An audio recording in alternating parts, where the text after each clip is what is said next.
The rain had been falling for hours, relentless and cold, drenching the city streets in gray silence. Inside a dimly lit hospital room, a teenage boy named Daniel stared blankly out the window, watching raindrops race each other down the glass.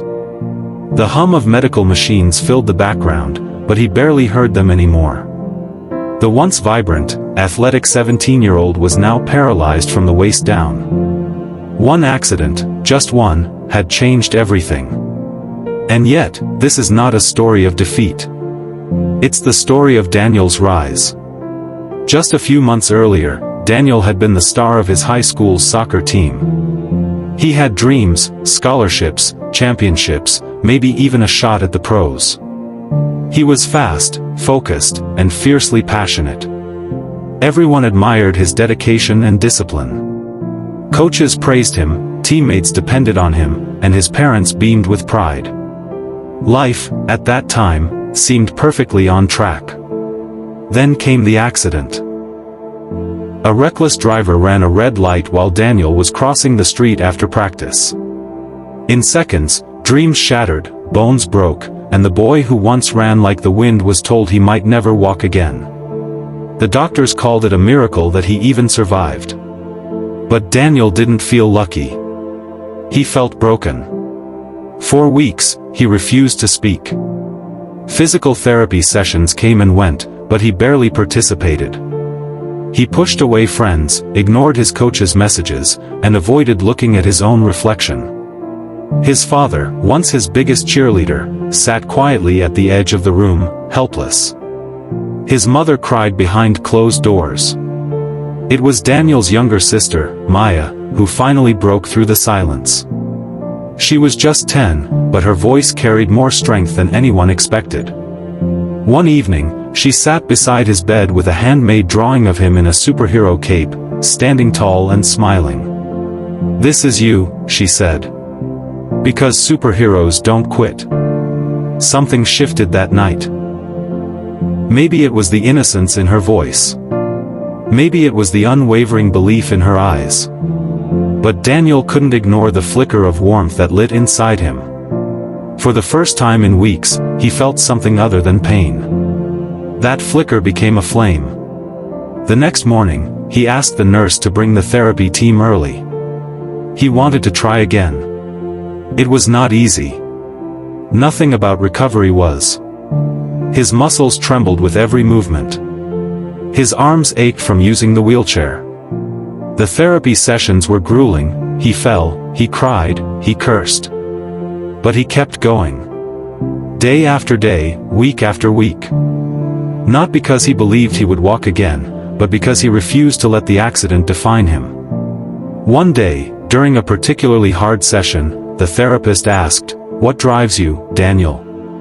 He thought about Maya's drawing. About the silent hope in his parents' eyes. About the younger version of himself, full of dreams. He answered, "I don't want to be who I was, I want to be better than who I was." That was when everything began to change. Daniel started speaking at local schools, sharing his journey. He told other teenagers about pain, about loss, about the darkness that follows a life-altering moment, but more importantly, about fighting through it. He spoke about resilience, not as something you're born with, but something you build, one brick at a time. His story began to spread. News outlets picked it up. A local charity funded a state-of-the-art wheelchair for him. Another organization offered him a platform to become a youth ambassador for mental health. Daniel found new purpose, not on the soccer field, but in inspiring others to stand tall in their own storms. Yet, his journey wasn't over. One night, nearly 2 years after the accident, Daniel stood in his room, literally stood, with the help of robotic leg braces and hours of therapy. His parents watched in stunned silence, tears flooding their faces, as he took his first shaky steps across the room. Every inch felt like a mile. Every movement a victory. Maya cheered louder than anyone, jumping up and down. He wasn't running again. Not yet. But he was moving forward, and that was everything. From there, Daniel went on to start a nonprofit called Step Forward. It helped injured athletes and trauma survivors find new meaning through support, therapy, and mentorship. He mentored kids who had given up, who felt lost and forgotten. He visited hospitals not as a patient, but as a living testament that the human spirit could rise from the ashes of despair. Daniel's story spread far beyond his hometown. He spoke at universities, corporate conferences, and eventually delivered a TED Talk titled, "Resilience is not a gift, it's a choice." Millions viewed it online. His words weren't polished or perfect, but they were real. They resonated because they were born from pain, rebuilt with perseverance, and delivered with authenticity. One of the final lines from that talk still echoes in people's hearts. "I am not standing here today in spite of my pain. I am standing because of it." Daniel's story teaches us this: adversity doesn't destroy you, it reveals you.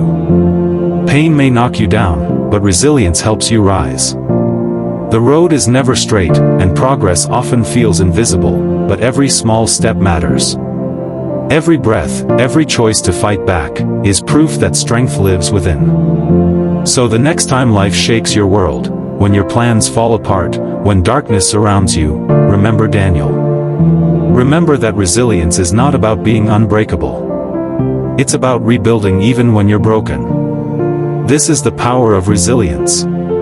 This is the journey of overcoming adversity, finding strength, and emerging triumphant.